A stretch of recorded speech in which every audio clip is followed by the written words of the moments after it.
चलिए बच्चों आगे चलते हैं। नेक्स्ट इज, जिस तरह से रेजिस्टेंसेस के अंदर सीरीज और पैरेलल कॉम्बिनेशन होते हैं, वैसे सीरीज पैरेलल कॉम्बिनेशन स्प्रिंग के अंदर भी हो सकते हैं। ये जो कॉन्सेप्ट है ये हमारे इस चैप्टर में शायद भले ही काम ना आए, लेकिन आगे आने वाले जो चैप्टर्स हैं उनके अंदर ये कॉन्सेप्ट काफ़ी काम भी आता है। तो चलिए कुछ कॉम्बिनेशंस पढ़ते हैं। जैसे पहले हम पढ़ते हैं पैरेलल कॉम्बिनेशन। सबसे पहले मेरे पास है पैरेलल कॉम्बिनेशन। हमारे पास इस तरह का अरेंजमेंट है। लेट्स से कि आपके पास बड़ा ये फिक्स्ड वॉल है, ये बड़ा कोई स्मूथ सरफेस है, और यहां पर कोई ना कोई एक एम मास का ब्लॉक है, और इस एम मास के ब्लॉक के साथ हमने दो स्प्रिंग लगा रखी है। एक स्प्रिंग ये रही, इस स्प्रिंग का स्प्रिंग कांस्टेंट K1, ये एक दूसरी स्प्रिंग रही, इसका स्प्रिंग कांस्टेंट K2। ये दोनों ही शुरुआत में अपनी नेचुरल लेंथ पे हैं, किसी प्रकार का कोई एक्सटेंशन वगैरह नहीं है। ठीक है, अब मैंने क्या किया बेटा कि इस एम मास के ब्लॉक को इस तरफ थोड़ा सा डिस्प्लेस कर दिया x। जैसे मैंने इस एम मास के ब्लॉक को हल्का सा डिस्प्लेस कर दिया, तो जो स्प्रिंग पहले सिर्फ यहां से यहां तक थी, वही स्प्रिंग ऑफ कोर्स यहां से यहां तक आ गई। तो जो स्प्रिंग जो पहले स्प्रिंग यहां से यहां थी, वो जैसे स्प्रिंग यहां से यहां तक आई, तो स्प्रिंग में एक्सटेंशन आ गया x का। तो ये स्प्रिंग खींचने लग गई, कितने फोर्स से पुल करने लग गई, K1x से। ये जो स्प्रिंग पहले यहां से यहां लगी हुई थी, वो बड़ा स्प्रिंग ऑफ कोर्स यहां से यहां तक पहुंच गई, तो वो स्प्रिंग पुल करने लग गई कितने फोर्स से, K2x से। ये दोनों स्प्रिंग मिलकर इधर की तरफ खींच रही है, K1x plus K2x, same direction है ना, इसलिए। अब मैं एक काम करता हूं, इन दोनों स्प्रिंग्स को मैं रिप्लेस करता हूं एक इकलौती स्प्रिंग से। इन दोनों स्प्रिंग्स को मैं रिप्लेस करता हूं एक इकलौती स्प्रिंग से, जिस स्प्रिंग का स्प्रिंग कांस्टेंट मैंने बोल दिया K इक्विवेलेंट, और इस m मास के ब्लॉक को मैंने फिर से x से डिस्प्लेस कर दिया। तो x डिस्प्लेस करूंगा तो ये जो इकलौता स्प्रिंग होगा ये अपनी तरफ खींचेगा, क्योंकि इस स्प्रिंग के अंदर एक्सटेंशन आ गई। ये स्प्रिंग अपनी तरफ खींचेगा किस फोर्स से, K इक्विवेलेंट x से। अब सुनना, उन दो स्प्रिंग को मैं इस एक इकलौते स्प्रिंग से तब रिप्लेस कर सकता हूं जब मैं ऐसा कहूं कि इन दोनों स्प्रिंग ने मिलाकर जितना फोर्स लगाया है, ये स्प्रिंग इकलौता स्प्रिंग एग्जैक्टली उतना ही फोर्स लगाए। और ऐसे केस में हम बड़े आराम से कह सकते हैं कि K1x plus K2x is equals to K equivalent into x। तो जब भी इस तरह से कोई दो स्प्रिंग अगर आपस में पैरेलल में हो, तो आप दोनों स्प्रिंग को इस तरह से एक स्प्रिंग से रिप्लेस कर सकते हो, और जिस इकलौती स्प्रिंग से आप उसको रिप्लेस करोगे ना, उस इकलौती स्प्रिंग का स्प्रिंग कांस्टेंट क्या हो जाएगा, सिंपली K1 प्लस K2। बस इतना काफ़ी है, इससे हमारा काफ़ी हद तक काम चल जाएगा। ठीक है, हालांकि पैरेलल कॉम्बिनेशन का एक डायग्राम तो ये रहा, पैरेलल कॉम्बिनेशन का एक डायग्राम और भी है, एक डायग्राम और भी है, जिसमें ये बड़ा आपकी दीवार, ये स्मूथ सरफेस, और ये एक और दीवार, और यहां कहीं मेरे पास कोई m मास का ब्लॉक इधर भी स्प्रिंग से जुड़ा हुआ है, ऐसी स्प्रिंग जिसका स्प्रिंग कांस्टेंट K1 है और वो शुरुआत में नेचुरल लेंथ पे है। इधर भी स्प्रिंग से जुड़ा हुआ है ऐसी स्प्रिंग जिसका स्प्रिंग कांस्टेंट K2 है और ये भी अपनी नेचुरल लेंथ पर है। अब मैंने क्या किया बेटा कि इस m मास के ब्लॉक को फिर से x डिस्प्लेस कर दिया, मैंने x डिस्प्लेस कर दिया। अब x डिस्प्लेस करने के बाद डायग्राम कैसा बना, चलो वापस बना लेते हैं, कोई बहुत ज़्यादा टाइम तो लग नहीं रहा, चलो वापस ही बना लेते हैं। तो x डिस्प्लेस करने के बाद ये m मास का ब्लॉक पहले यहां था, बट अभी m मास का ब्लॉक यहां पहुंच गया। इस स्प्रिंग में तो कंप्रेशन आ गया और इस स्प्रिंग के अंदर ऑफ कोर्स एक्सटेंशन आ गया। इस स्प्रिंग में एक्सटेंशन आ गया कितने का, ब्लॉक अगर x किसका हो गया तो ऑफ कोर्स बड़ा इसमें x का एक्सटेंशन आ गया। एक्सटेंशन आ गया तो ये स्प्रिंग पुल करेगी कितने फोर्स से, K1x से। ये वाली स्प्रिंग जो कंप्रेस हुई है ये ऑफ कोर्स पुश करेगी कितने फोर्स से, K2x। मजे की बात यह है कि एफ बी डी तो सेम ही बन गई। इस केस में भी k1x और k2x सेम डायरेक्शन में थे और इस केस में भी k1x और k2x तो सेम डायरेक्शन में थे। तो दोनों स्प्रिंग्स ने मिलाकर जो नेट फोर्स लगाया है वो बड़ा कितना है, k1 plus k2 into x. अगर मुझे कभी इन दोनों स्प्रिंग्स को अगर कभी इकलौती स्प्रिंग से अगर रिप्लेस करना होगा तो मैं कहूँगा कि वो इकलौती स्प्रिंग भी x के एक्सटेंशन पर उतना ही फोर्स लगानी चाहिए। x से x कैंसिल हो गया और k इक्विवेलेंट की मेरे पास वैल्यू आ गई है k1 प्लस k2। तो इस तरह से आप कह सकते हो कि दो स्प्रिंग जो है उनको हम इस तरह से इकलौती स्प्रिंग से रिप्लेस कर सकते हैं। लेकिन पैरेलल के डायग्राम एक नहीं बेटा, पैरेलल के डायग्राम दो है, दोनों डायग्राम आपको पता होना चाहिए।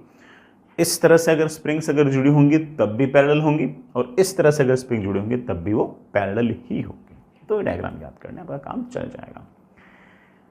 ठीक है, अच्छा नेक्स्ट पेज। नेक्स्ट इज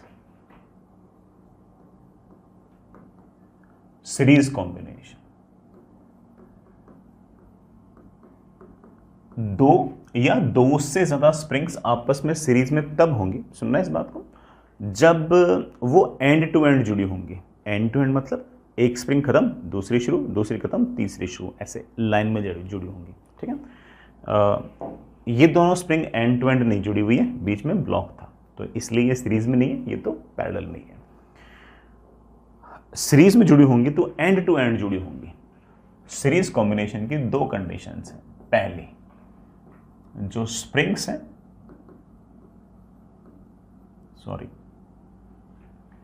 जो स्प्रिंग्स हैं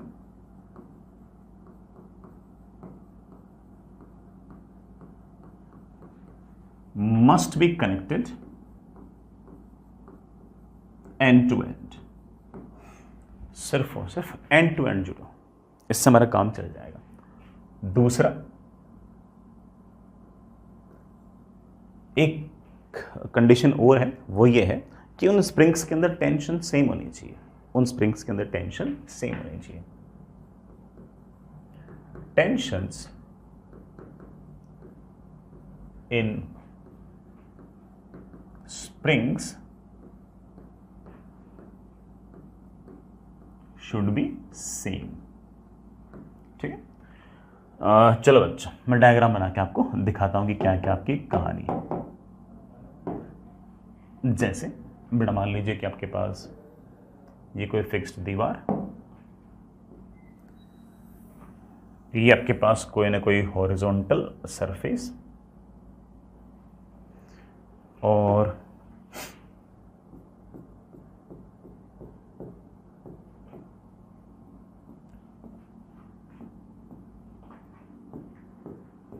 ये आपके पास बड़ा कोई स्मूथ सरफेस।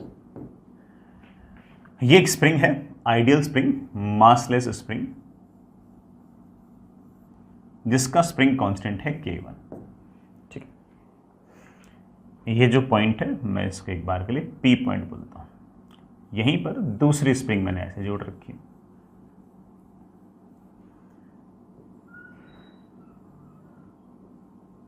दूसरी जो स्प्रिंग है उसका स्प्रिंग कांस्टेंट है K2 और ये मेरे पास कोई ना कोई m मास का ब्लॉक है। ठीक है, ध्यान से देखो, both the springs are connected end to end. ठीक है, पहली कंडीशन फुलफिल है। ये भी मासलेस है, ये भी मासलेस है, तो हर जगह ऑफ कोर्स टेंशन तो सेम ही होगी, तो दूसरी कंडीशन भी आपकी फुलफिल है। अब मैंने क्या किया बेटा कि इस पूरे के पूरे अरेंजमेंट को मैंने सामने की तरफ खींच लिया। जैसे मैंने सामने की तरफ खींच लिया तो ऑब्वियस बात है कि थोड़ा बहुत एक्सटेंशन दोनों स्प्रिंग्स के अंदर तो आएगा, है ना। मैंने इस ब्लॉक को सामने की तरफ खींचा तो कहानी कुछ ऐसी हो गई। ये बड़ा आपके फिक्स्ड, ये नीचे वाली आपकी सरफेस,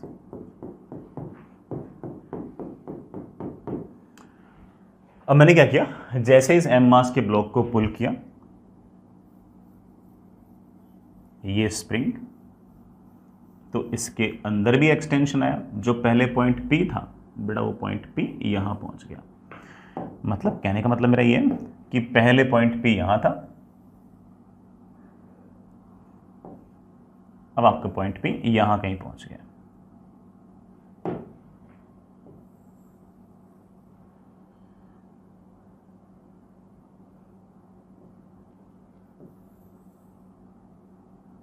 तो इसका मतलब ऐसे मान लेता हूं कि लेट से इस वाले स्प्रिंग के अंदर एक्सटेंशन आ गया, कितना बेटा x1, ठीक है।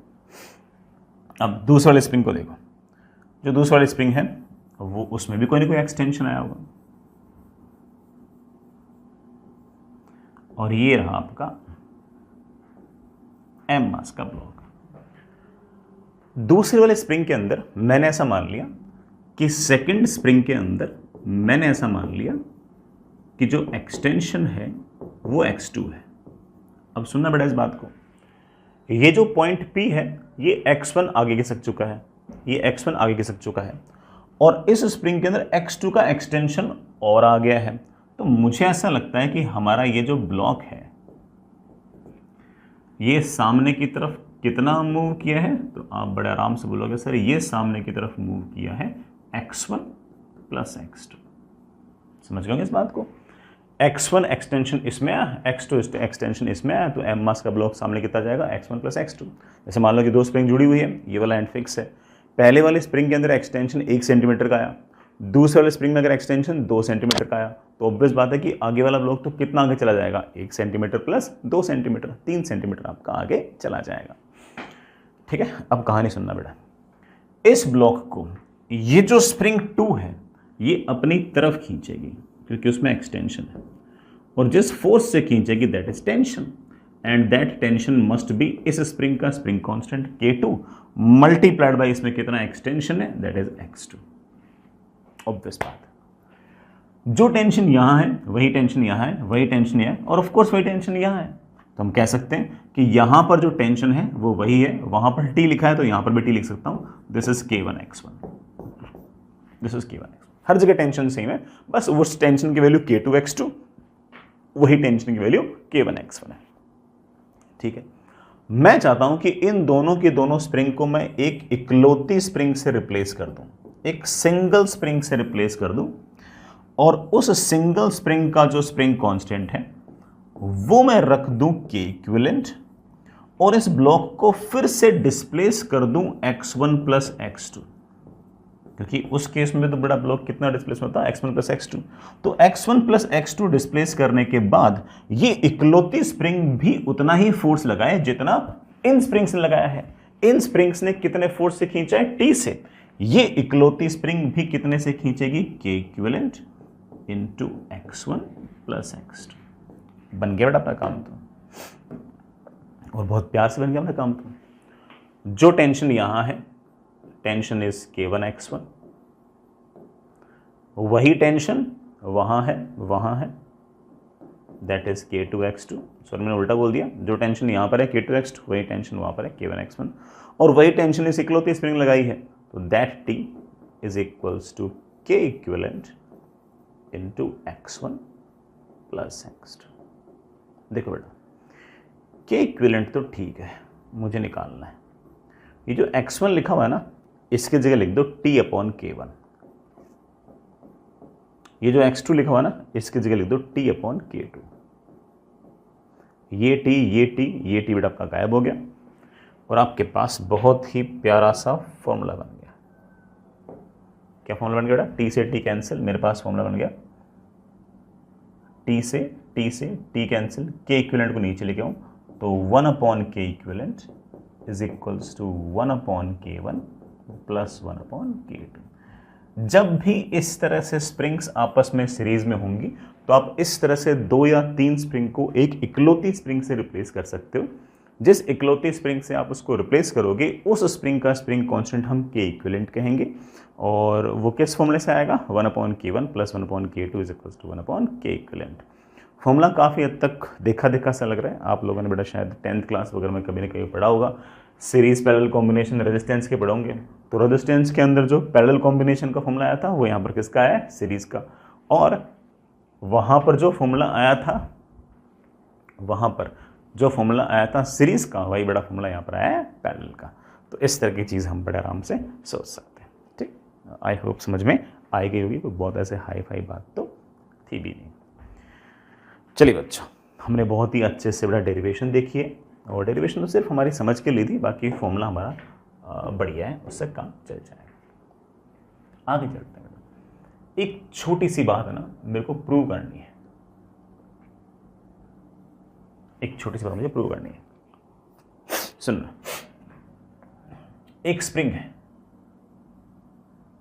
इसका स्प्रिंग कांस्टेंट k है और इसकी नेचुरल लेंथ जो है वो मेरे पास लेट से l है। Fair enough, fair enough. और ऐसी खूब सारी आइडेंटिकल स्प्रिंग्स हैं,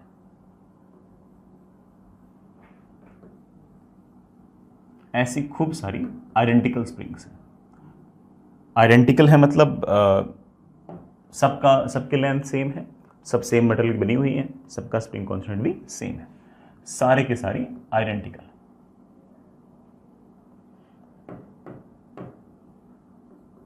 सारे की सारी आइडेंटिकल है। और कितनी स्प्रिंग्स हैं? n springs. एक इकलौती स्प्रिंग का स्प्रिंग कांस्टेंट कितना है? k। अब मैंने क्या किया कि इन n स्प्रिंग्स को है ना, मैंने इन n स्प्रिंग्स को सीरीज में लगा दिया। इन n स्प्रिंग्स को अगर मैंने सीरीज में लगाया तो कहानी कुछ ऐसी होगी। ये पहली स्प्रिंग, ये खत्म, ये दूसरी स्प्रिंग खत्म, ये तीसरी स्प्रिंग खत्म, ऐसे चलते चलते चलते ये nth स्प्रिंग, ऐसे n स्प्रिंग्स लगा दी मैंने सीरीज के अंदर। इसकी लेंथ l, इसकी लेंथ l, इसकी लेंथ l, इसकी लेंथ l। तो एक तरह से एक बड़ी स्प्रिंग बन गई है, एक तरह से बड़ी स्प्रिंग बन गई। ऐसी बड़ी स्प्रिंग बन गई है जिसकी लेंथ जो है वो n टाइम्स l है। भाई हर एक की नेचुरल लेंथ अगर l है और अगर ऐसी n स्प्रिंग्स अगर सीरीज में लगा रखी है तो उनकी लेंथ कितनी जाएगी? n times l। काश मैं इस पूरे के पूरे अरेंजमेंट का इक्विवेलेंट स्प्रिंग कांस्टेंट निकाल पाता। मैं मानता हूं कि एक स्प्रिंग नहीं है, n स्प्रिंग्स हैं और हर स्प्रिंग का स्प्रिंग कांस्टेंट k है, लेकिन ये सारे के सारे जो स्प्रिंग्स हैं इनको मैं एक स्प्रिंग से रिप्लेस कर सकता हूं। जिस स्प्रिंग का स्प्रिंग कांस्टेंट मैं फॉर्मूला से निकाल सकता हूं, सीरीज वाले फॉर्मूले से। यहां पर सीरीज वाला फॉर्मूला है 1/k equivalent is 1/k plus 1/k plus 1/k, चलते जाओ चलते जाओ चलते जाओ, n times 1/k, n times 1/k, that is of course n/k। यहां से मेरे पास k इक्विवेलेंट की वैल्यू आ गई है k/n। इसका मतलब ये जो सारा का सारा अरेंजमेंट है जिसमें मैंने n स्प्रिंग्स एक साथ इस तरह सीरीज में लगा दी है और एक तरह से नई स्प्रिंग बन गई है जिसकी एक्चुअल लेंथ बड़ा क्या है? n टाइम्स l है। इस स्प्रिंग का जो स्प्रिंग कांस्टेंट है वो k/n है। कुछ बेटा बढ़िया चीज आपने ऑब्जर्व की? कोई ऐसी चीज आपने ऑब्जर्व की जो मैंने आपको पहले से लिखा रखी है? देखना, ये वाली स्प्रिंग और ये जो बड़ी स्प्रिंग बनकर आई है, ये दोनों सेम मटेरियल की हैं, एग्जैक्टली सेम है। सिर्फ और सिर्फ अंतर किस बात का है कि इसकी लंबाई l है और इसकी लंबाई n टाइम्स l है। इसके मुकाबले इसकी लेंथ है n टाइम्स और इसके मुकाबले इसका स्प्रिंग कांस्टेंट है 1/n टाइम्स। और ये चीज मैंने आपको लिखा रखी है कि स्प्रिंग की नेचुरल लेंथ जितनी ज्यादा होगी उसका स्प्रिंग कांस्टेंट उतना ही कम होगा। ऑफ कोर्स बाकी सारे के सारे चीज़ें सेम रहे तो, सेम मटेरियल हो, सेम बड़ा नंबर ऑफ स्पाइरल्स हो, सेम रेडियस हो उस वायर का एंड समथिंग लाइक दैट। तो आप बड़े आराम से कह सकते हैं कि इस चीज़ से हम प्रूव कर सकते हैं कि spring constant is inversely proportional to natural length of spring. उस स्प्रिंग के मुकाबले इसकी जो लेंथ है वो n टाइम्स है और उस स्प्रिंग के स्प्रिंग कांस्टेंट के मुकाबले इसका स्प्रिंग कांस्टेंट 1/n टाइम्स है। तो आप बड़े आराम से कह सकते हो कि स्प्रिंग कांस्टेंट जो है वो नेचुरल लेंथ ऑफ स्प्रिंग के इनवर्सली प्रोपोर्शनल है। हो सकता है कभी काम आ जाए, ठीक, समझ ही क्या होंगे अच्छे बच्चे मेरे। तो चलिए बेटा आगे चलते हैं। नेक्स्ट बेटा कुछ अच्छे पॉइंट्स हैं मुझे इन फॉर्म ऑफ नोट्स लिखाने, उनको देखिए, समझिए, सीखिए। उनमें बहुत सारी ऐसी बातें होंगी जो हमारे काफ़ी काम आएंगे। चलिए सबसे पहला पॉइंट बेटा ये है कि अगर मान लीजिए कि आपके पास कोई स्ट्रिंग है और लेट्स से शुरुआत में वो टाइट है या फिर टॉट है, दोनों ही शब्द यूज कर रखे होते हैं। टाइट है तो बेटा ऑफ कोर्स उसमें कोई ना कोई टेंशन होगी। ये स्ट्रिंग है बेटा, ठीक, तो ये स्ट्रिंग है। और हमने कभी क्या किया कि इस स्ट्रिंग को कभी हमने ऐसे कट कर दिया। जैसे ही आप कभी स्ट्रिंग को कट करोगे तो कट करते ही आपकी स्ट्रिंग हो जाएगी स्लैक, और जैसे ही स्ट्रिंग स्लैक हो गई instantaneously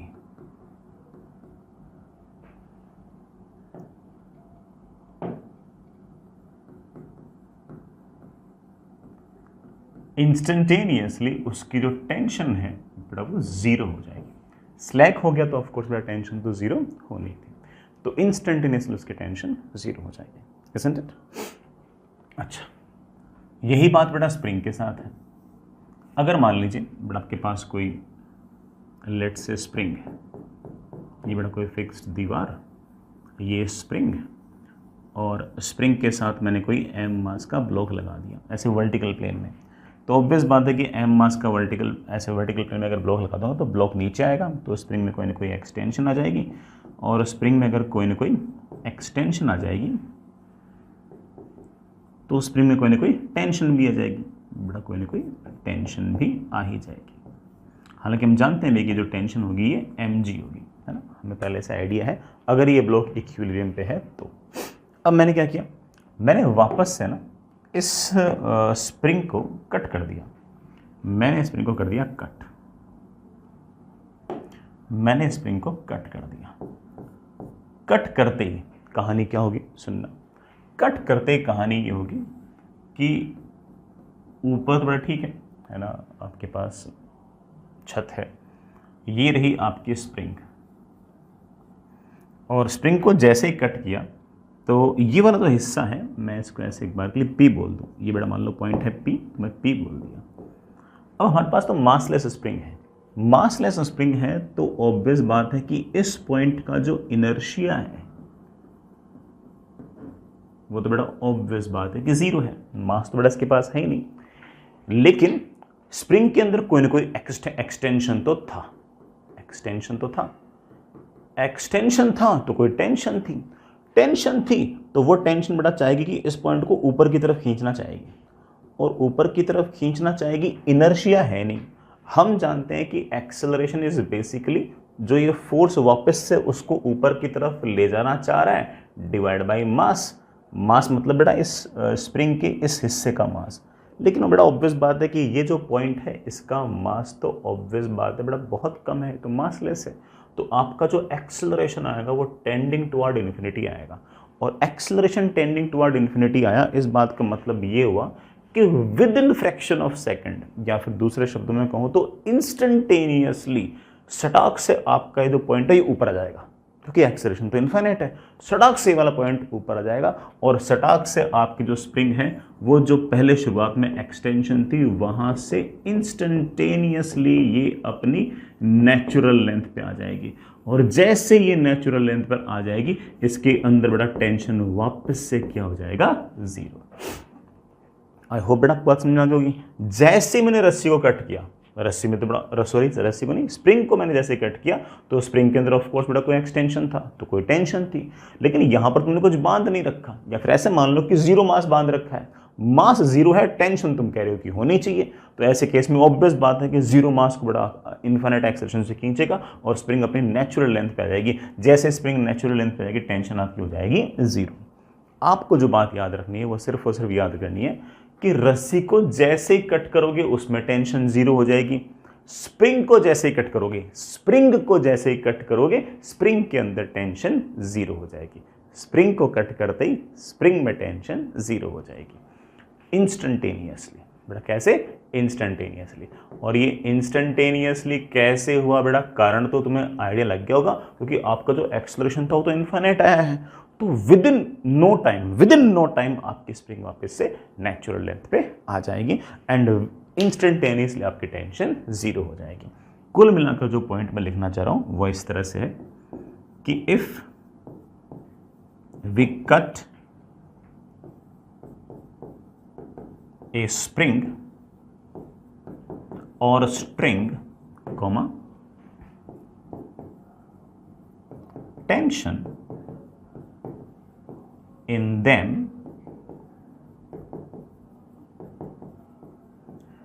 instantaneously becomes zero।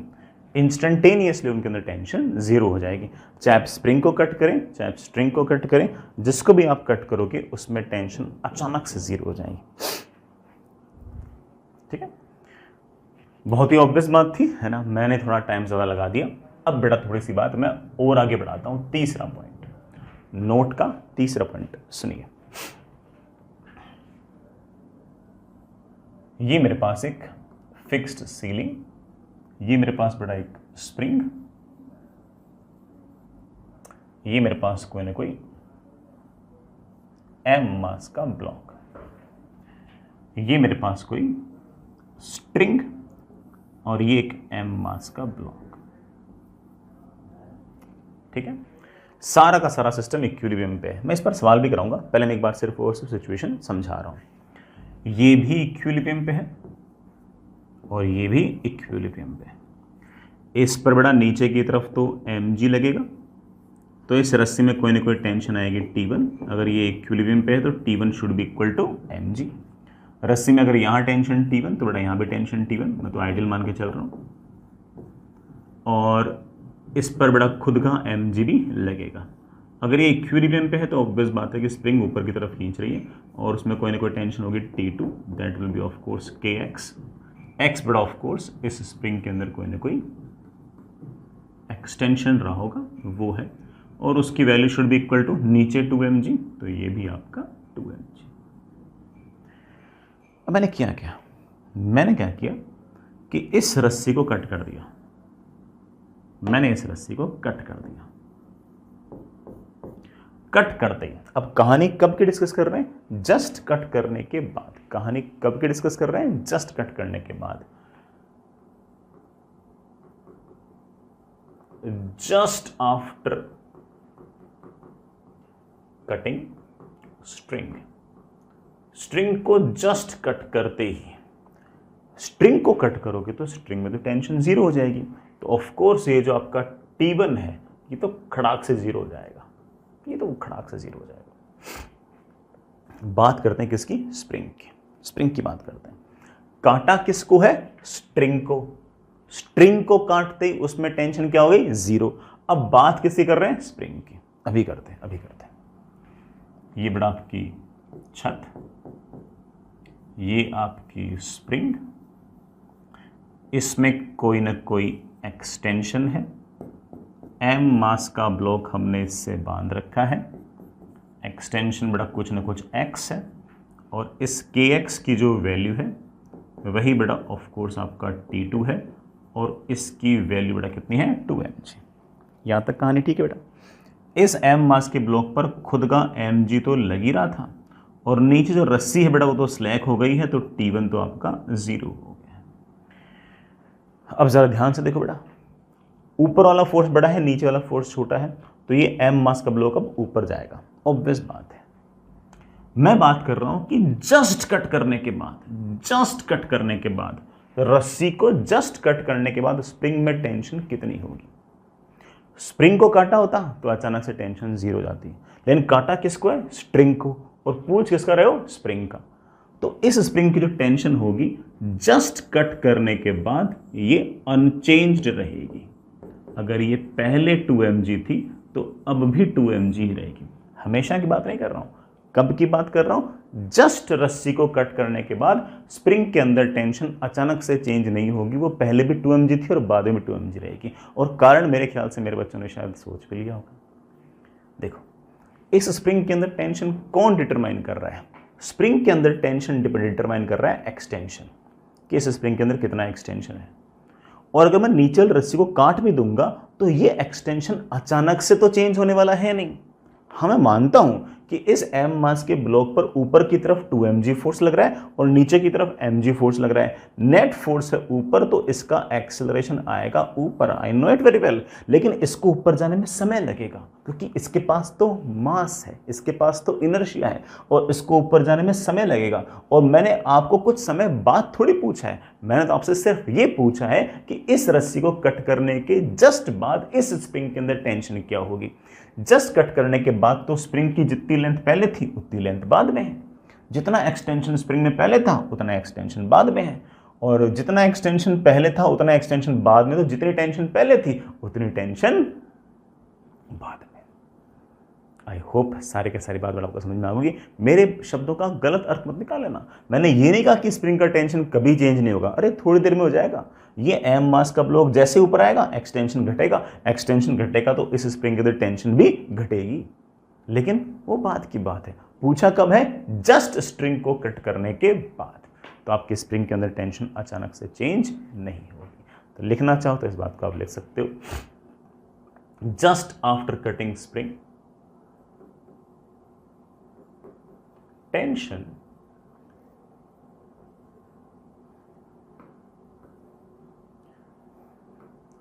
in spring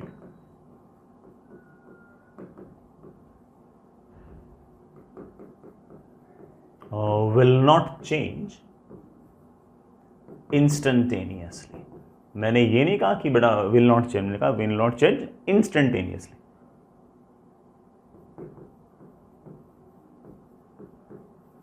अचानक से चेंज नहीं होगी। ठीक है बेटा, इस बात को समझ गए होंगे। इस पर सवाल बेटा पूछ लेते हैं आईआईटी के अंदर। आई होप आपको बेटा बात समझ में आ गई होगी। रस्सी को कट करने पर स्प्रिंग के अंदर अचानक से टेंशन चेंज नहीं होती। हाँ, स्प्रिंग को कट करोगे तो स्ट्रिंग में अचानक से टेंशन चेंज हो सकती है, क्योंकि स्ट्रिंग के अंदर एक्सटेंशन कंप्रेशन वाली जैसी कोई बातें नहीं है। तो मैं फिर से बोलूंगा इस बात को, स्प्रिंग कट करोगे स्प्रिंग का टेंशन अचानक से जीरो, स्ट्रिंग कट करोगे स्ट्रिंग का टेंशन अचानक से जीरो, स्ट्रिंग को कट करोगे तो स्प्रिंग का टेंशन अचानक से चेंज नहीं होगा, स्प्रिंग को कट करोगे तो स्ट्रिंग का टेंशन अचानक से चेंज हो सकता है, क्योंकि उसमें एक्सटेंशन कंप्रेशन वाली जैसी कोई बातें नहीं है। स्प्रिंग में किसकी बात थी? एक्सटेंशन कंप्रेशन वाली बातें थी। And we know it very well कि एक्सटेंशन कंप्रेशन को तो चेंज होने के लिए वक्त लगता है, समय लगता है। तो एक पॉइंट और लिखना चाहूँ, मैं लिख सकता हूँ, इफ वी कट स्प्रिंग, अगर बेटा मैंने इसी सवाल में स्प्रिंग कट कर दी होती, if we cut spring comma tension in string may change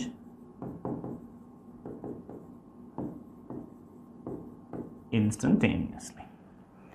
ठीक है, आई होप मैंने आपको कंफ्यूज नहीं किया होगा। आगे चलते हैं।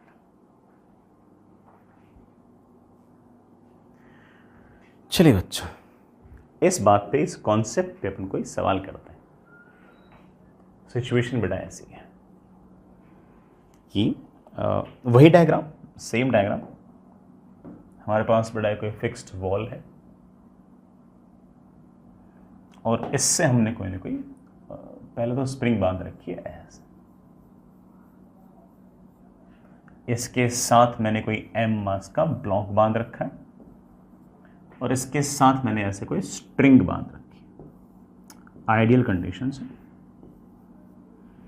ठीक है। ये m मास का ब्लॉक भी इक्विलिब्रियम पे है, ये वाला m मास का ब्लॉक भी इक्विलिब्रियम पे है। पहला सवाल थोड़ा ऐसे ही फर्जी सा ही है, आंसर आपको पता है, बट फिर भी आपके नोट्स बढ़िया बने इसलिए मैं लिख देता हूं।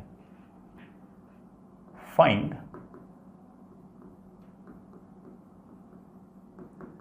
Tensions in spring and string initially. शुरुआत में स्ट्रिंग में और स्प्रिंग में कितनी कितनी टेंशन है अभी निकालते हैं। इस m मास के ब्लॉक को बेटा अर्थ पुल कर रही है नीचे की तरफ mg, इस रस्सी में बेटा जी टेंशन आएगी T1, अगर ये इक्विलिब्रियम है तो ऑफ कोर्स ये भी mg। आइडियल कंडीशन से तो रस्सी में हर जगह टेंशन mg, यहां पर भी T1 की वैल्यू mg। इस m मास के ब्लॉक को अर्थ भी पुल कर रही है mg से, तो ज़रूर ये स्प्रिंग के अंदर कोई ना कोई टेंशन आएगी। दिस टेंशन इज लेट से T2, और इस T2 की वैल्यू बड़ा क्या होनी चाहिए? अगर ये एम मास का इक्विलिब्रियम पे है तो 2mg। हाँ, स्प्रिंग में टेंशन क्यों आई है इस चीज़ के पीछे हम कारण जानते हैं। स्प्रिंग में ज़रूर कोई ना कोई एक्सटेंशन आया होगा। अगर ये आपका एक्सटेंशन लेट से x है तो हम बड़े आराम से कह सकते हैं कि kx should be equal to 2mg। यहाँ तक कहानी बढ़िया लगी? ठीक है। अब मैंने क्या किया कि अब मैंने ये जो स्ट्रिंग 2 है ना, ये जो स्ट्रिंग है, मैंने इसको कट कर दिया। किसको कट कर दिया? स्ट्रिंग को कट कर दिया। और स्ट्रिंग को कट करने के जस्ट बाद कुछ बातें पूछ रहा हूं। सवाल है बेटा, जस्ट आफ्टर, 1 सेकंड बाद नहीं, 10 सेकंड बाद नहीं, 20 सेकंड बाद नहीं, 4 साल बाद नहीं, जस्ट रस्सी कट करने के बाद, जस्ट आफ्टर कटिंग स्ट्रिंग,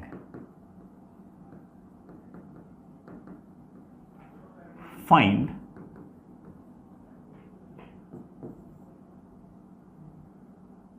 एक साथ ही लिख देता हूं, फाइंड एक्सेलरेशंस ऑफ ब्लॉक्स, मतलब बोथ द ब्लॉक्स में एक्सेलरेशन निकालना है। बिल्कुल निकाल देंगे। इस एम मास के ब्लॉक को देखो, जस्ट कट करने के बाद इस एम मास के ब्लॉक पर कौन से फोर्स हैं? सबसे पहले नीचे की तरफ mg, भाई अर्थ तो पुल करेगी ना। रस्सी को कट किया है तो रस्सी में तो आपकी टेंशन तो 0 ही हो गई है, और कोई फोर्स तो इस पे है नहीं। नीचे की तरफ नेट फोर्स है mg, लिख देना mg is equals to mass into acceleration. Solve करते ही बड़ा इसका एक्सेलरेशन आ गया नीचे की तरफ g। इजी। इस m मास के ब्लॉक को देखो, इस m मास के ब्लॉक की FBD सबसे पहले बड़ा अर्थ पुल कर रही है नीचे की तरफ mg से। नीचे रस्सी, अरे रस्सी को तो आपने काट दिया, रस्सी को काटते ही रस्सी में तो टेंशन 0 हो जाएगी, तो ये वाली टेंशन तो 0। सर स्प्रिंग, हाँ बेटा स्प्रिंग का जो टेंशन है वो चेंज तो होगा, लेकिन वो चेंज होने में वक्त लेता है। भाई ऐसा तो है नहीं कि आपने स्प्रिंग को काट दिया हो, स्प्रिंग को काटते तो स्प्रिंग का टेंशन अचानक से 0 हो जाता, अब काटा तो स्ट्रिंग को है। ऐसे केस में ये ब्लॉक ऊपर जाएगा और ऊपर जाने के बाद ऑफ कोर्स एक्सटेंशन चेंज होगा, एक्सटेंशन चेंज होगा तो टेंशन भी चेंज होगी, लेकिन इन सब चीज़ों में वक्त लगता है। ठीक है, हमें पूछा गया जस्ट कट करने के बाद, तो ये टेंशन अब भी आपका 2mg ही है। ऊपर है 2mg, नीचे है mg, तो ऑफ कोर्स एक्सेलरेशन आएगा ऊपर। कितना? ऊपर की तरफ है 2mg, नीचे की तरफ है mg, that must be equals to mass into acceleration. Acceleration आ गया है g ऊपर की तरफ, तो इस ब्लॉक का एक्सेलरेशन आ गया ऊपर की तरफ g, इस ब्लॉक का एक्सेलरेशन आ गया नीचे की तरफ g। समझ गए होंगे इस बात को? आप ये भी समझ गए होंगे कि इस ब्लॉक का अगर एक्सेलरेशन ऊपर की तरफ g आए तो ये ऊपर जाएगा, और ऊपर जाएगा तो एक्सटेंशन चेंज होगा, और एक्सटेंशन चेंज हो तो टेंशन चेंज होगा। कब? थोड़ी देर बाद में। अभी तो बेटा मैंने पूछा सवाल में कब है? जस्ट कट करने के बाद। ठीक है, आगे चलते हैं बेटा, एक बढ़िया सा सवाल और करते हैं। अच्छा सवाल है ये, बढ़िया सवाल है, अच्छा सवाल है, आराम से इत्मीनान से सुनिएगा। आपके पास बेटा ये कोई सबसे पहले फिक्स्ड छत है, इसके साथ बेटा 2 आइडेंटिकल स्प्रिंग्स लगा रखी हैं अपन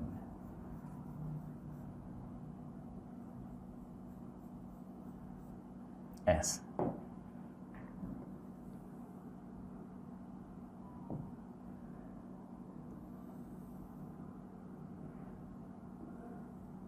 और उसके साथ मैंने ऐसे m मास का ब्लॉक लगा। ये m मास का ब्लॉक है, ठीक है। और फिर मैंने ये एक मासलेस स्ट्रिंग और उसके साथ एक m मास का ब्लॉक और, ठीक है। ये दोनों स्प्रिंग्स जो है ये आइडेंटिकल है। ये बड़ा आपकी आइडियल स्ट्रिंग है, ये बड़ा आपकी आइडियल स्ट्रिंग है। मैं इसको स्प्रिंग 1 कह रहा हूं, इसे मैं स्प्रिंग 2 कह रहा हूं। ठीक है। शुरुआत के अंदर ये वाला ब्लॉक भी इक्विलिब्रियम पे है और ये वाला ब्लॉक भी इक्विलिब्रियम पे, ठीक है। चलो बेटा कुछ बातें पूछते हैं आपसे। पहले तो बहुत ही ऑब्वियस बात पूछ रहा हूं, find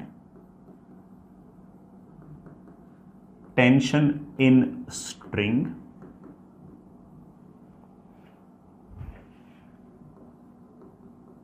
and tensions in springs initially। जब डायग्राम बना रखा है ना उस टाइम पर कितनी कितनी टेंशन है, बहुत आसान है। तो m मास के ब्लॉक पर नीचे की तरफ mg लगेगा, रस्सी अपनी तरफ पुल करेगी किसी न किसी फोर्स T से। अगर ये इक्विलिब्रियम पे है तो tension should be equal to mg। Ideal condition है तो ये T तो यहां भी लगेगा, इस T की value again comes out to be mg। इस m मास के ब्लॉक को बड़ा अर्थ भी पुल करेगी, कितने से, mg से। ये स्प्रिंग अपनी तरफ खींचेगी, कितने से, T1 से।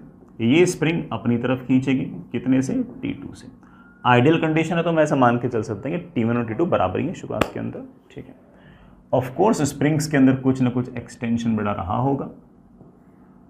लेट्स से अगर एक्सटेंशन x रहा है तो ऑब्वियस बात है कि हमारा जो kx है ना, वही हमारा टेंशन है, वही हमारा टेंशन है।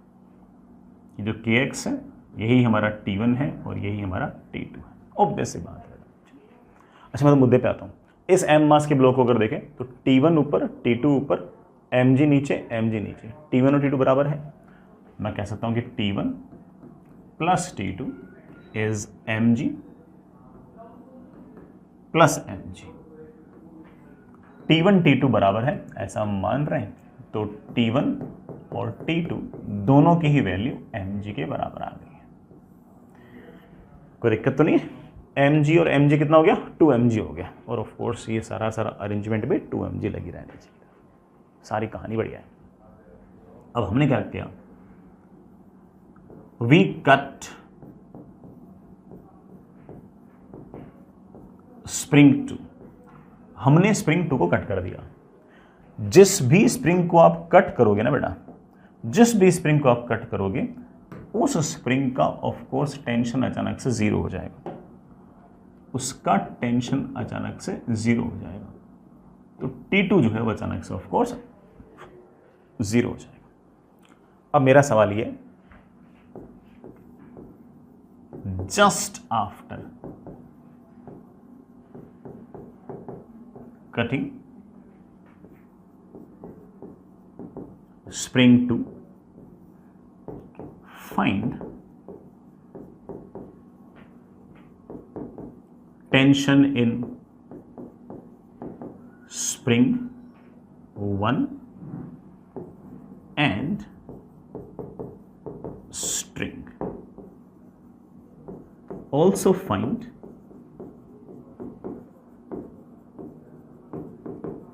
accelerations of blocks। जो ब्लॉक्स हैं उनके एक्सेलरेशंस भी बताएंगे। इतना तो तय हो गया कि अब देखना बेटा, मैं ऊपर वाला ब्लॉक बना रहा हूं। ये तो m मास का ब्लॉक है, ये हमारा T1, ये हमारा T2, नीचे बड़ा रस्सी ये रही, ये आपका m मास का ब्लॉक रहा। यहाँ ऑफ कोर्स बड़ा T लगेगा, यहाँ ऑफ कोर्स T लगेगा। अर्थ इसको पुल कर रही है mg से, अर्थ इसको पुल कर रही है mg से। जैसे ही स्प्रिंग 2 को कट करोगे ये वाली टेंशन तो हो गई है जीरो।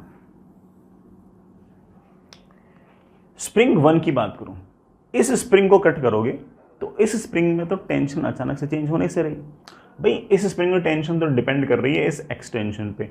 ये एक्सटेंशन चेंज होने में वक्त लेगा, क्योंकि बेटा यहां सिरे पर एक ब्लॉक बांध रखा है ना अपन ने, उसको तो मूव करने में टाइम लगता है। तो ये टेंशन तो वही रहेगा। तो T1 तो हम बड़े आराम से बोल देंगे कि ये तो mg के बराबर होगा। चलो बेटा, T1 तो mg के बराबर होगा। अब जरा पूरे सिस्टम पर देखो, पूरे सिस्टम को देखो, इस पूरे सिस्टम को देखो।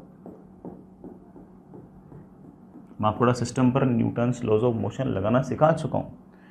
ये टेंशन इस पर ऊपर, ये टेंशन इस पर नीचे, ये तो इंटरनल फोर्स हो गया।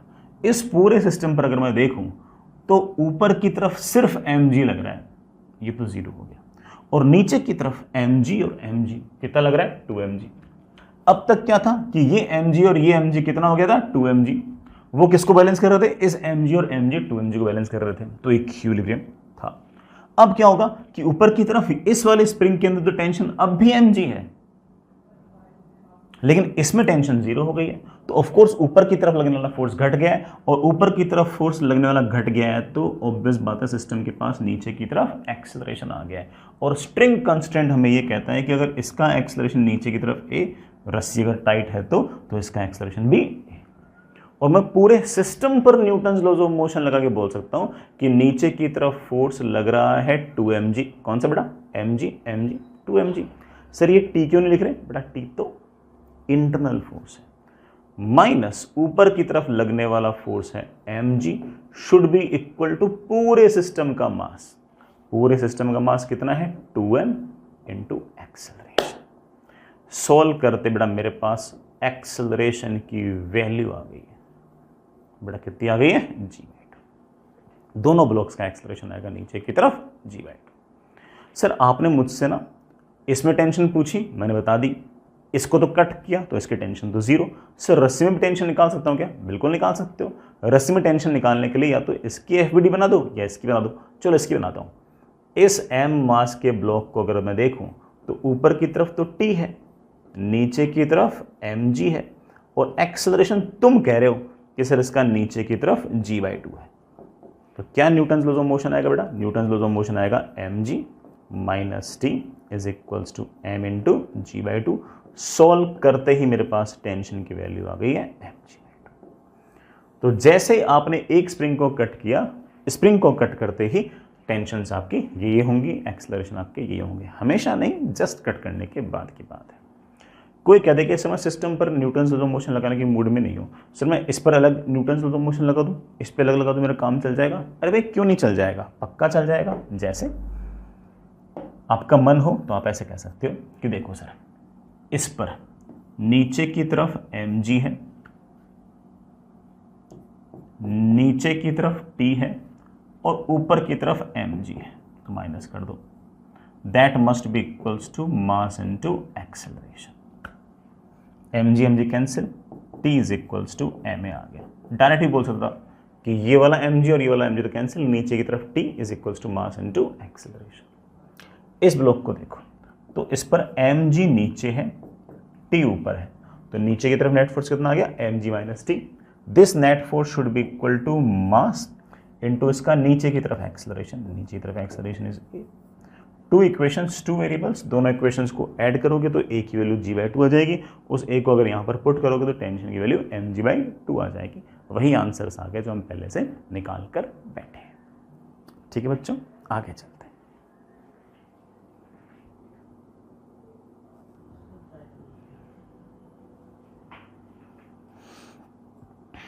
चलिए बच्चों आगे चलते हैं। नेक्स्ट इज एक बहुत ही छोटा सा प्यारा सा topic, that is weighing machine.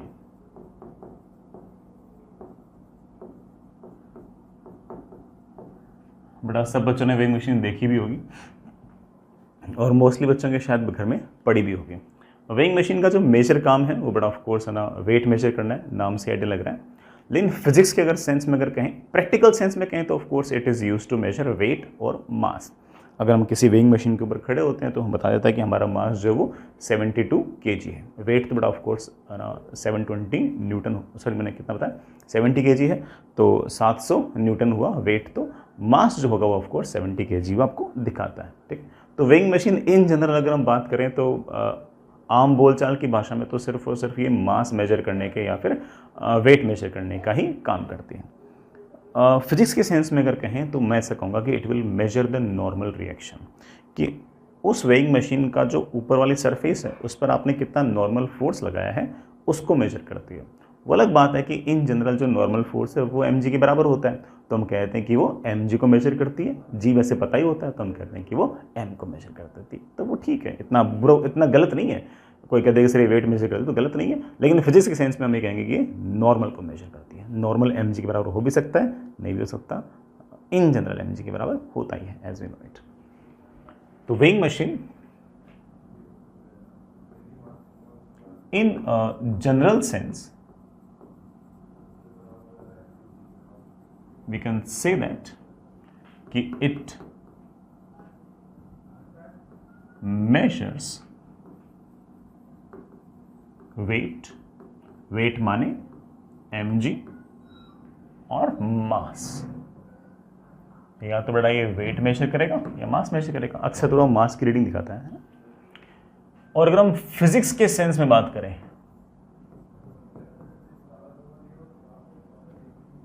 in physics we can say that कि it measures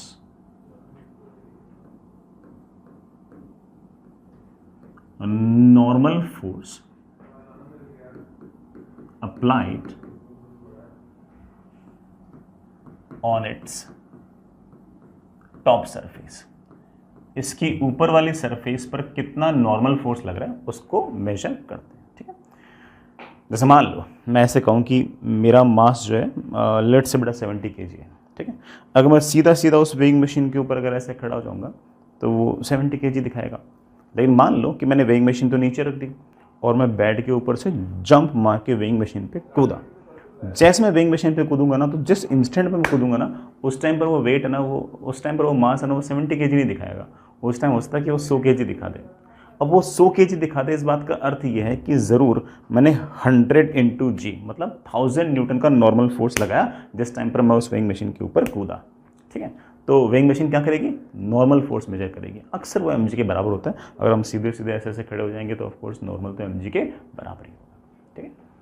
तो ये इतनी सी बात है, कोई बहुत इसमें हाई फाई बात नहीं है, ठीक है। जैसे मैं दो छोटे छोटे एग्जांपल्स लेता हूँ। मान लीजिए कि बेटा आपके पास कोई इस तरह की लिफ्ट है और इस लिफ्ट के अंदर ये कोई वेइंग मशीन है,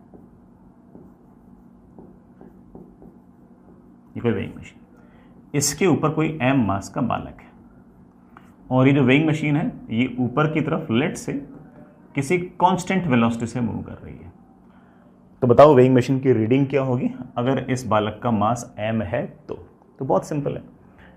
इस m मास के बालक की अगर मैं FBD बनाऊं तो सबसे पहले अर्थ पुल कर रही है mg से, वेइंग मशीन इसको पुश कर रही है ऊपर की तरफ नॉर्मल से। लिफ्ट की अगर वेलोसिटी कांस्टेंट है तो बालक की वेलोसिटी भी कांस्टेंट है, और बालक की अगर वेलोसिटी कांस्टेंट है तो एक्सेलरेशन ऑफ कोर्स 0 है, और अगर एक्सेलरेशन ऑफ कोर्स 0 है तो नॉर्मल की वैल्यू mg के बराबर है।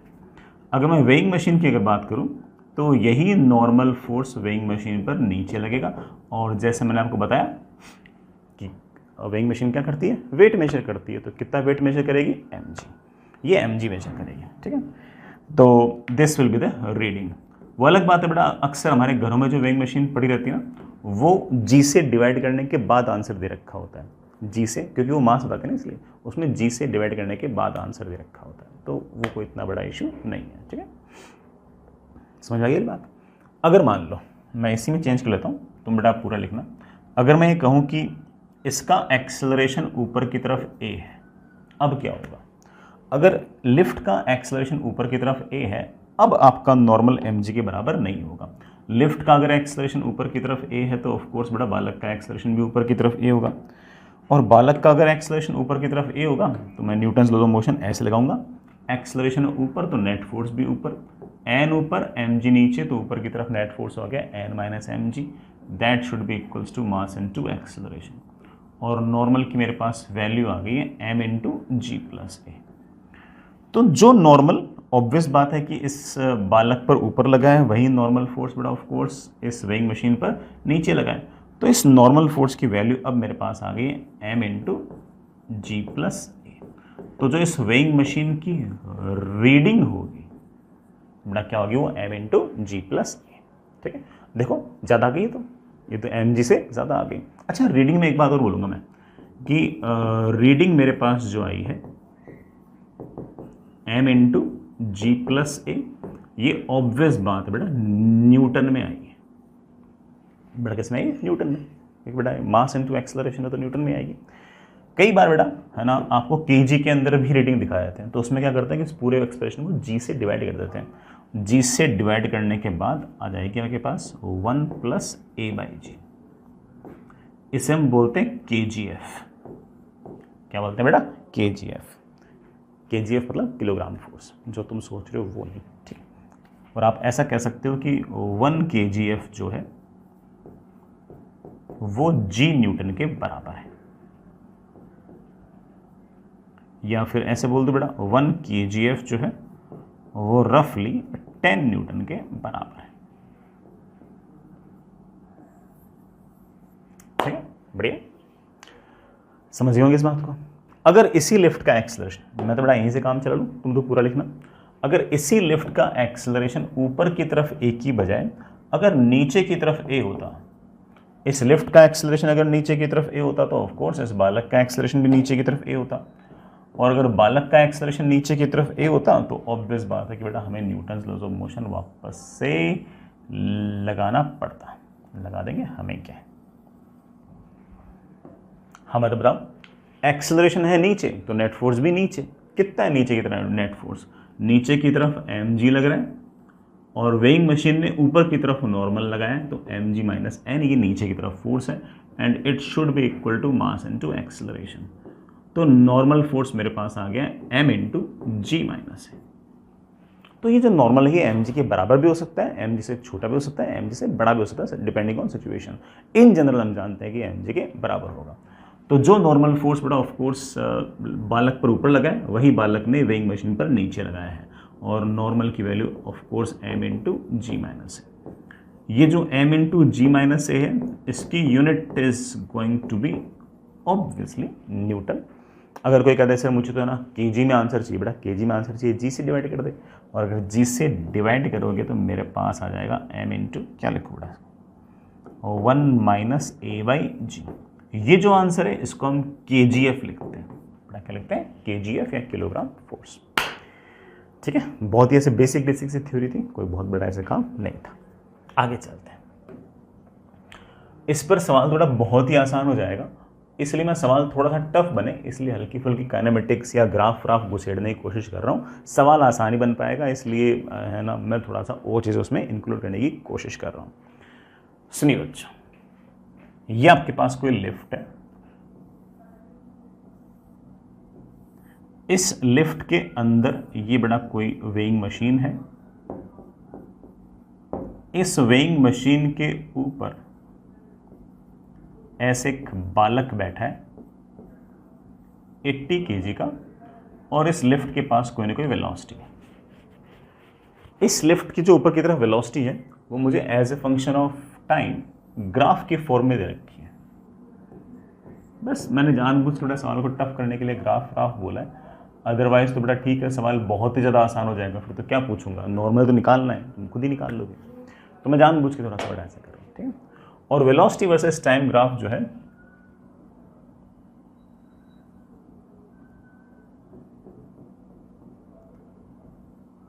पहले 20 सेकंड के अंदर वेलोसिटी लगातार इस तरह से बढ़ती है, और लिफ्ट की वेलोसिटी 40 मीटर पर सेकंड होती है। फिर अगले 20 सेकंड तक वेलोसिटी कांस्टेंट रहती है, और फिर अगले 10 सेकंड के अंदर वेलोसिटी 0 हो जाती है। ठीक, तो बेटा पहले वेलोसिटी बढ़ती है तो ज़रूर बेटा ऑफ कोर्स एक्सेलरेशन ऊपर रहा होगा, फिर वेलोसिटी कांस्टेंट है तो ज़रूर एक्सेलरेशन 0 हो गया होगा, फिर वेलोसिटी घटती है तो ऑफ कोर्स वेलोसिटी ऊपर है लेकिन घट रही है तो ज़रूर एक्सेलरेशन नीचे रहा होगा। तो मुझे ऐसा लगता है कि वेइंग मशीन की जो रीडिंग है वो 80 से ज़्यादा भी आ सकती है, 80 के बराबर भी आ सकती है, और 80 से कम भी आ सकती है। तो मेरा सवाल आपसे ये है कि ड्रॉ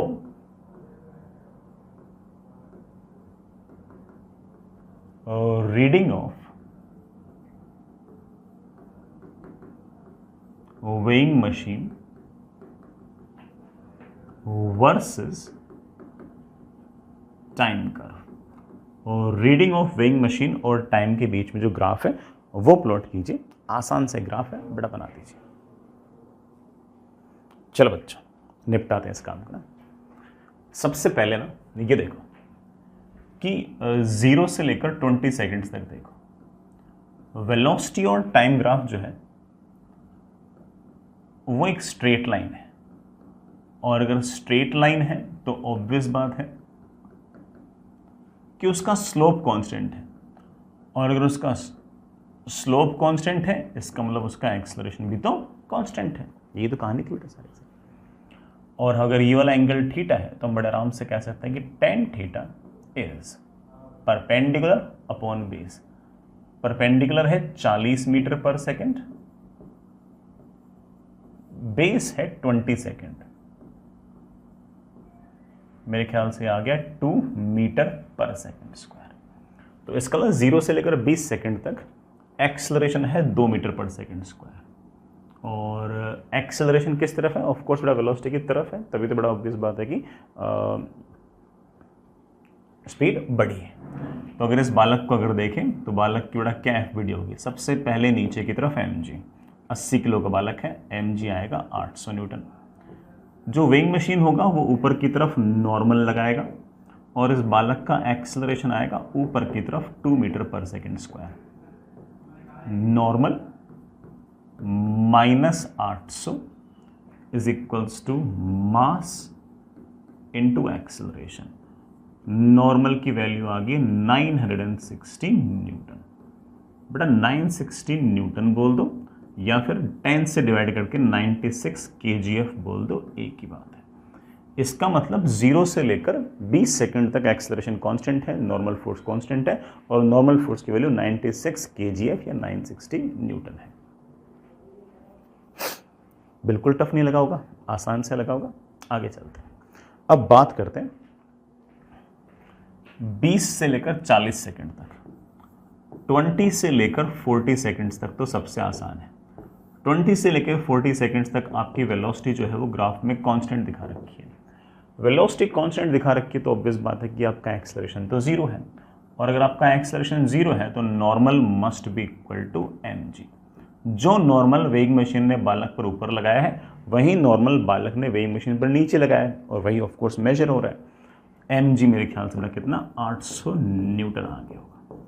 तो आप कह सकते हो कि अगले 20 सेकंड तक नॉर्मल फोर्स 800 न्यूटन बोल दो, ये बड़ा 80 kgf बोल दो। अच्छी बात है बेटा। नेक्स्ट अगली बात करते हैं 40 से 50 सेकंड के बीच में। 40 से 50 सेकंड के बीच में आपकी वेलोसिटी घटने लग गई। इसका मतलब एक्सेलरेशन वेलोसिटी की तरफ नहीं है, अपोजिट है। इसका मतलब लिफ्ट का एक्सेलरेशन नीचे तो बालक का एक्सेलरेशन भी नीचे। ये आखिर एक्सेलरेशन है कितना, अभी देखते हैं बेटा। अगर ये वाला एंगल थीटा है तो मैं कह सकता हूं कि tan theta is equals to perpendicular upon base. Perpendicular बेटा कितना है 40 मीटर पर सेकेंड, बेस कितना है 10 सेकेंड, मेरे ख्याल से आ गया 4 मीटर पर सेकेंड स्क्वायर, और यही आपका एक्सेलरेशन है। एक्सेलरेशन भी नहीं, रिटार्डेशन बोल दो, जैसे बोलना चाहो। लिफ्ट का एक्सेलरेशन नीचे की तरफ 4 है तो बालक का एक्सेलरेशन भी नीचे की तरफ 4 है। बालक की एफबीडी बनाओ। बालक पर सबसे पहले mg 800 न्यूटन। वेइंग मशीन ने जरूर कोई ना कोई नॉर्मल फोर्स लगाया होगा ऊपर। 800 नीचे, n ऊपर, और एक्सेलरेशन नीचे। एक्सेलरेशन नीचे तो नेट फोर्स भी नीचे। 800 minus n should be equal to mass into acceleration. Normal force की वैल्यू आ गई बेटा 800 माइनस 320, बेटा कितना 480 हो गया, दैट इज 480 न्यूटन। ये बेटा दैट इज 48 kgf। तो अगले 10 सेकंड तक आपकी रीडिंग 48 kgf, ये बेटा 480 न्यूटन रहेगी। आपने बेटा मुझसे पूछा कि सर ग्राफ बनाओ, बेटा ग्राफ बना देंगे। इस तरफ तो रीडिंग और इस तरफ आपका टाइम। तो 0 से लेकर 20 सेकंड तक तो 0 से लेकर 20 सेकंड तक तो और रीडिंग है 960।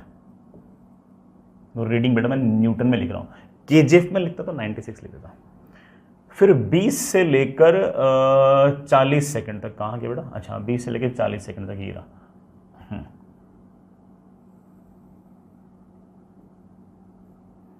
20 से लेकर 40 सेकंड तक आपकी रीडिंग बेटा कितनी रही है? 800 न्यूटन। और 40 से लेकर 50 तक, 40 से लेकर 50 तक आपकी रीडिंग रही है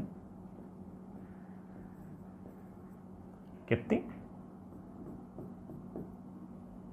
480।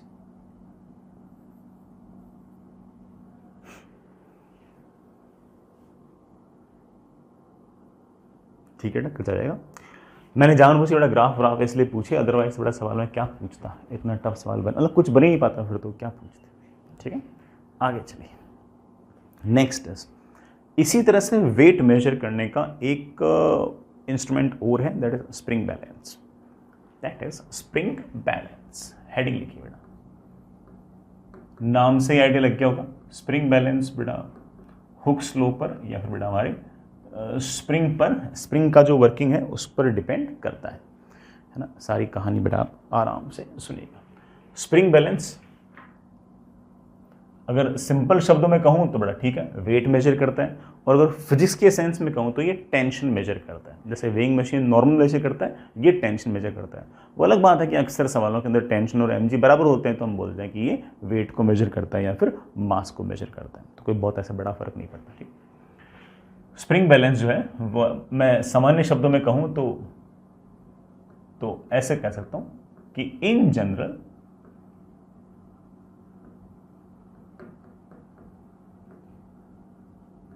it measures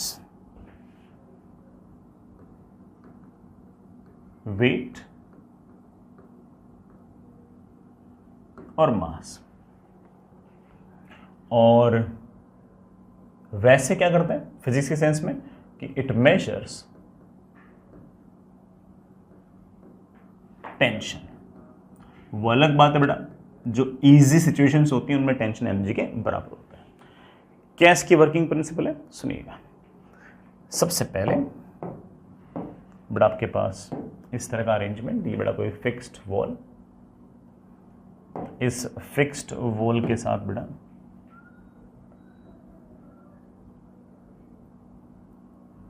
हम कोई वेइंग मशीन लगाएंगे, सॉरी स्प्रिंग बैलेंस लगाएंगे।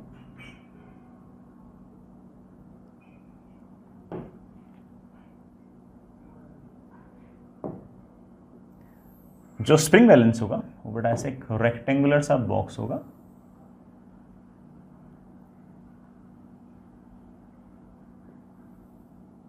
और इस रेक्टेंगुलर से बॉक्स के अंदर एक स्प्रिंग लगी होगी।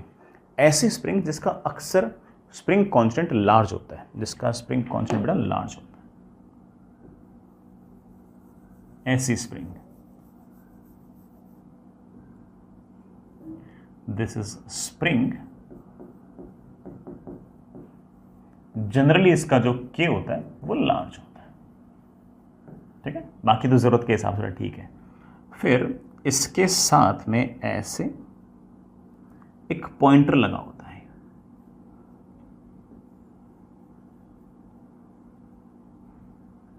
एक पॉइंटर लगा रखा होता है ऐसे।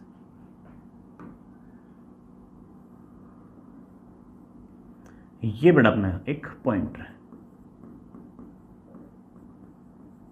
ठीक है, ये आगे जाके बेटा मैंने कोई ना कोई हुक लगा दिया ऐसे। ठीक है, इस हुक के साथ मैंने कुछ भी लटका नहीं रखा, कुछ नहीं लटका रखा तो टेंशन आपकी जीरो है। तो ये जो पॉइंटर है इसके सामने अपन यहाँ पर जीरो लिख देंगे। ठीक है, अब मान लो कि मैंने इस हुक के साथ 1 kg मास लटका दिया, 1 kg मास लटका दिया तो उस पर 1 × g फोर्स लगेगा नीचे, तो ऑफकोर्स स्प्रिंग के अंदर कोई ना कोई एक्सटेंशन आएगी। मुझे पता है कि 1 × g = k × x। स्प्रिंग में एक्सटेंशन आएगी तो पॉइंटर नीचे आएगा। मान लो बेटा पॉइंटर नीचे आ गया, यहाँ गई। ये जो डिस्टेंस है ये आपकी x है, and this k × x should be equal to 1 × g। इस पॉइंटर के सामने वाली जो जगह है मैं यहाँ पर 1 लिख दूंगा। 1 मतलब जो ऑब्जेक्ट आपने लगा रखी है उसका मास 1 kg है। अब मैं समझ गया इस बात को कि अगर मैं यहाँ पर 2 kg रखूँगा, अगर मैं इसके साथ 2 kg लटकाऊँगा तो ऑफ कोर्स फोर्स लगेगा m इंटू जी 2g। उसको बैलेंस करने के लिए अगर आपका मास डबल हो जाएगा तो एक्सटेंशन भी डबल हो जाएगी, और अगर एक्सटेंशन डबल हो जाएगी तो जितना गैप ये था उतने ही गैप पर नीचे मुझे 2 लिख देना चाहिए। फिर ऑब्वियस बात है, फिर उतने ही गैप पर बेटा मुझे क्या लिख देना चाहिए, 3 लिख देना चाहिए। फिर उतने ही गैप पर मुझे क्या लिख देना चाहिए, 4 लिख देना चाहिए। उतने ही गैप पर मुझे क्या लिख देना चाहिए, 5 लिख देना चाहिए। उतने ही गैप पर क्या लिख देना चाहिए, 6 लिख देना चाहिए। I hope you get the idea, है ना, कि अगर ये एक्सटेंशन 1 kg लटकाने पर अगर एक्सटेंशन x आया है तो 6 kg लटकाने पर ऑफ कोर्स उसका 6 गुना एक्सटेंशन आएगा। तो स्प्रिंग में 6 गुना एक्सटेंशन होगा तो ऑफ कोर्स आपकी स्प्रिंग जो होगी वो 6 टाइम्स नीचे आ जाएगी। This is the basic concept of our spring balance. और बेसिकली कर क्या रहा है, बेसिकली कर बेटा क्या रहा है कि जो भी आपने ऑब्जेक्ट लटका रखी है उस पर नीचे की तरफ क्या लग रहा है मेरे बच्चे, mg। इसको बैलेंस करने के लिए यहाँ पर क्या आ गया, टेंशन। जो टेंशन यहाँ है वही टेंशन यहाँ है, वही टेंशन यहाँ है। इस टेंशन को मेजर कर रहा है। ये टेंशन अक्सर किसके बराबर होगी, mg के बराबर होगी। उसको मेजर कर देगा तो इन जनरली mg के बराबर होगी, इसलिए आपको चिंता करने की जरूरत नहीं पड़ेगी। आई होप बेटा आप इसका वर्किंग प्रिंसिपल समझ गए हो। जैसे मैं आपको एक सवाल पूछूं, मान लीजिए कि ये आपके पास कोई लिफ्ट है,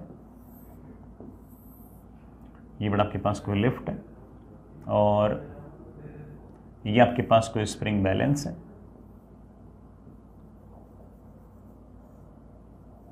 ठीक है, और इसके साथ मैंने ऐसे कोई ऑब्जेक्ट लटका रखी है, ऐसी ऑब्जेक्ट जिसका मास जो है वो 70 kg है, ठीक है, और इस लिफ्ट का जो एक्सेलरेशन है वो ऊपर की तरफ 3 मीटर पर सेकेंड स्क्वायर है, ठीक है। Find reading of spring balance, find reading of spring balance. अब हम इतने बड़े गंवार तो है नहीं कि हम सीधा ही बोल दें कि सर 70 kg आएगी, है ना, इतनी बड़ी बेवकूफ़ी कर नहीं सकते। हमें पता है कि स्प्रिंग बैलेंस मेजर करता है टेंशन, वही टेंशन जो यहाँ है, यहाँ है, यहाँ है, और वो टेंशन ऑफ कोर्स 70 इंटू जी के बराबर नहीं होगी। वो कितनी होगी, उसके लिए 70 kg ब्लॉक किया है, वीडी बना लो। ये 70 kg का ब्लॉक, नीचे की तरफ 700 न्यूटन mg लगेगा, ऊपर की तरफ कोई ना कोई टेंशन होगी। वो टेंशन ऑफ कोर्स इस स्प्रिंग में जो एक्सटेंशन है उसके कारण आई है, वही टेंशन हर जगह रहेगी। दिस टेंशन के कारण ऊपर की तरफ एक्सेलरेशन मुझे बोल रखा है 3 मीटर पर सेकेंड स्क्वायर। मैं कहूँगा tension minus 700 should be equal to mass into acceleration. Tension की वैल्यू आ गई है 910 न्यूटन। अगर जी से डिवाइड करोगे, बेटा जी अगर हम 10 ले रहे हैं तो that is 91 kgf, that is 91 kgf। ये बेटा अपना 91 kgf।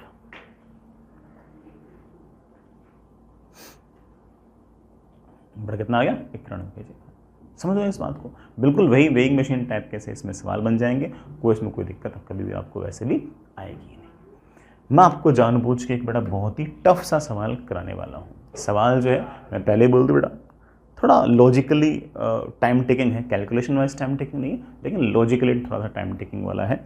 तो इसके जो सेकंड थर्ड पार्ट है वो सेकंड थर्ड पार्ट बच्चे वही करें जिनका एम एडवांस्ड हो, क्योंकि उसमें थोड़ी लॉजिकल रीजनिंग थोड़ी सी ज़्यादा आएगी, थोड़ी एनालिटिकल स्किल्स ज़्यादा आएंगे, ठीक है। अदरवाइज बेटा आप पहला पार्ट तो इस सवाल का कर ही सकते हो। सुनिए बच्चों, क्या कहानी है। आपके पास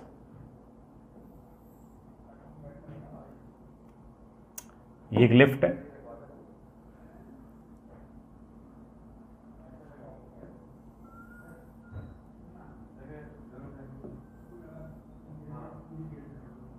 ये बेटा आपके पास एक लिफ्ट है।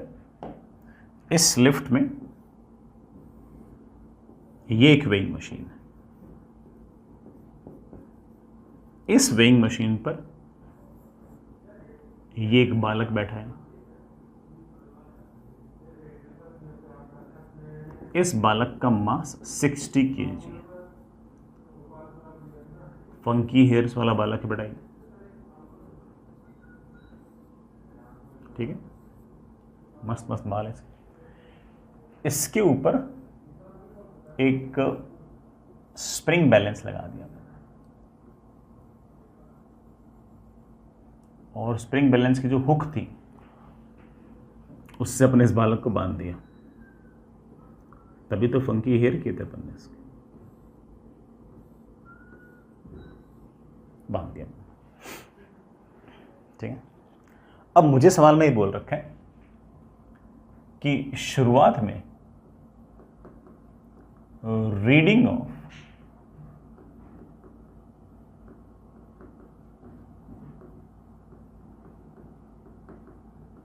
वेइंग मशीन जो है वो बेटा आपकी 50 kgf है, मतलब 500 न्यूटन हो गई एक तरह से। And reading of spring balance जो है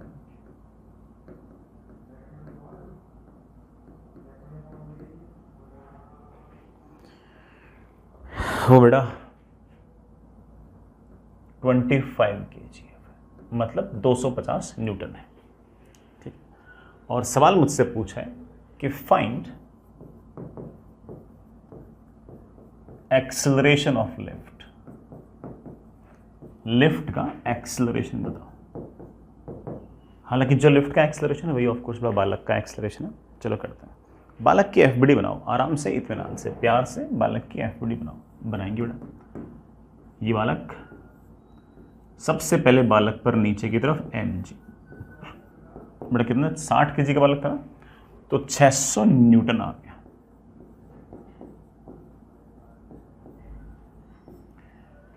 वेइंग मशीन की रीडिंग 50 kgf है, मतलब कि जो वेइंग मशीन है उस पर नॉर्मल फोर्स लगा है नीचे की तरफ। किसने लगाया होगा?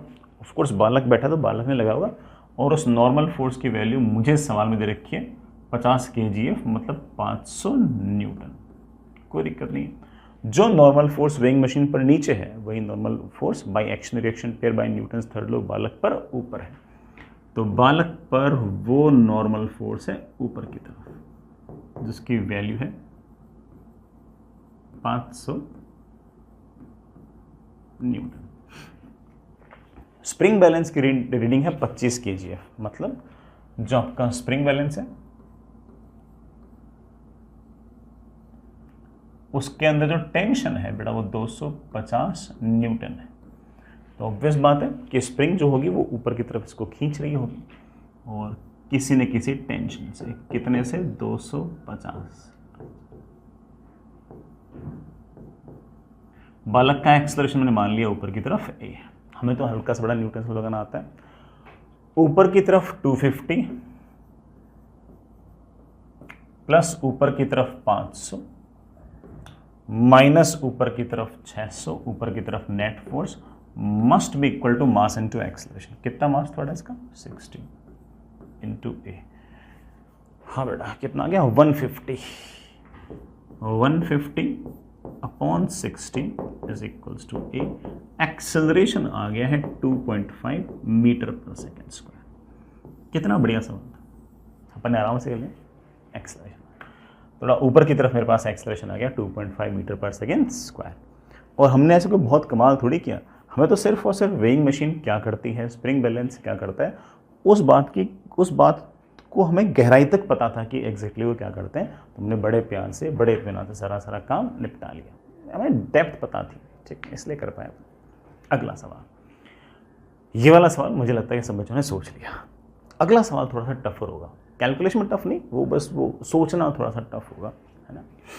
सोच पाओ तो अच्छी बात है, अदरवाइज बेटा मैंने बोल ही दिया आपको, है ना।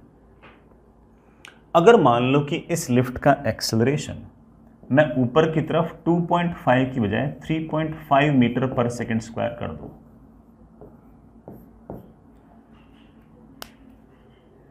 ऊपर की तरफ 2.5 मीटर पर सेकेंड स्क्वायर की बजाय अगर मैं 3.5 मीटर पर सेकेंड स्क्वायर कर दूं,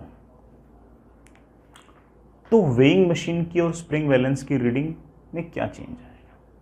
जरा सोचो इस बात को। पहले 60 kg के बालक का एक्सेलरेशन ऊपर की तरफ 2.5 था, तो ऊपर की तरफ नेट फोर्स था 150। 150 कैसे आया? 250 इसका था, 500 ये था, कितना हो गया? 750। 750 में से 600 गायब हो गया तो 250 आ गया था। तो ऊपर की तरफ नेट फोर्स ऐसे आपका 150 आ गया था, 150 आ गया था। 250 नहीं 150 आ गया। ठीक है, अब तुम चाहते हो कि लिफ्ट का एक्सेलरेशन 3.5 आ जाए। लिफ्ट का एक्सेलरेशन अगर 3.5 आ जाएगा तो ऑब्वियस बात है कि इस बालक का एक्सेलरेशन भी 3.5 आ गया। बालक का एक्सेलरेशन अगर 3.5 आ गया है तो ऑब्वियस बात है कि अगर आपने एक्सेलरेशन 1 मीटर पर सेकंड स्क्वायर बढ़ा दिया है तो फोर्स ऊपर की तरफ आपका 60 न्यूटन बढ़ जाना चाहिए। मतलब ऊपर की तरफ नेट फोर्स 210 न्यूटन हो जाना चाहिए। ऊपर की तरफ नेट फोर्स 210 न्यूटन हो जाना चाहिए। पहले ऊपर की तरफ नेट फोर्स जो था 150 था, अब ऊपर की तरफ नेट फोर्स 210 हो जाना चाहिए। तो ये नेट फोर्स कैसे बढ़ा? क्या स्प्रिंग के अंदर टेंशन बढ़ी? क्या वेइंग मशीन ने जो नॉर्मल फोर्स लगाया वो बढ़ा? या ये mg घटा? mg तो घट नहीं सकता, ज़रूर ये दोनों ही बढ़े होंगे। क्या ये दोनों बढ़े या दोनों में से कोई एक बढ़ा? कहानी ये है। तो चलिए अगले पेज पे चलते हैं। अगले पेज पे चलते हैं। Next is find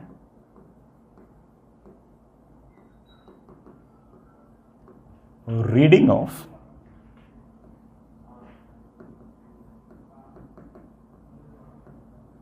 weighing machine and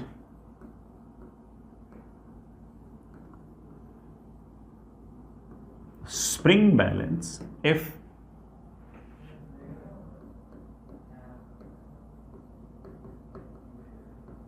acceleration of lift becomes 3.5 metre पर सेकेंड स्क्वायर। सोचते बेटा, ये रहा अपना बालक, सबसे पहले नीचे की तरफ mg कितने 60 kg का था ना, तो 600 न्यूटन। वेइंग मशीन पर जो नॉर्मल लगा होगा नीचे, वही नॉर्मल वेइंग मशीन ने बालक पर लगा दिया ऊपर। स्प्रिंग ने ऊपर की तरफ कोई ना कोई टेंशन लगा दिया होगा बड़ा, दैट इज kx। x मतलब बड़ा उस स्प्रिंग के अंदर एक्सटेंशन। ठीक है, और इस बालक का एक्सेलरेशन है ऊपर की तरफ, कितना बड़ा? 3.5 मीटर पर सेकेंड स्क्वायर। अब पहले एक्सेलरेशन 2.5 था। जब एक्सेलरेशन 2.5 था उस टाइम पर आपका टेंशन जो था वो 250 न्यूटन था, और जो नॉर्मल फोर्स था वो आपका बड़ा कितना था? शायद 500 न्यूटन था पहले। अब आपका एक्सेलरेशन 3.5 हो गया तो आपका एक्सेलरेशन ऊपर की तरफ 1 बढ़ गया है। तो ऊपर की तरफ 1 × 60 उसका मास 60 न्यूटन फोर्स बढ़ना चाहिए। अब वो 60 न्यूटन फोर्स कैसे बढ़ेगा? क्या इसमें प्लस 60 कर दूं? क्या इसमें प्लस 60 कर दूं? मतलब क्या इसमें प्लस 60 कर दूं, इसको कुछ ना करूं, या फिर इसमें कुछ ना करूं, इसमें प्लस 60 कर दूं, या फिर दोनों में 30-30 बढ़ा दूं, ये इसमें 20 बढ़ा दूं, इसमें 40 बढ़ा दूं? क्या करूं? ये तो कहानी सारी, बाकी इक्वेशन तो तुम सब समझ गए। तो मैं इसका जवाब दे रहा हूं। जवाब ये है कि जो आपकी टेंशन है ना स्प्रिंग बैलेंस में, इसमें कोई चेंज नहीं होगा, ये वही रहेगी, और सारा का सारा जो बढ़ेगा वो नॉर्मल फोर्स बढ़ेगा। कारण सुनना आराम से। स्प्रिंग बैलेंस की टेंशन चेंज होने के लिए तो स्प्रिंग का एक्सटेंशन चेंज होना पड़ता है। स्प्रिंग का एक्सटेंशन चेंज होना पड़ता है, और स्प्रिंग का एक्सटेंशन चेंज होने के लिए ऑफ कोर्स स्प्रिंग की लेंथ चेंज होनी पड़ती है। अब जो बालक है बेटा, उसके सर से तो आपने बेटा बांध रखा है उस स्प्रिंग को।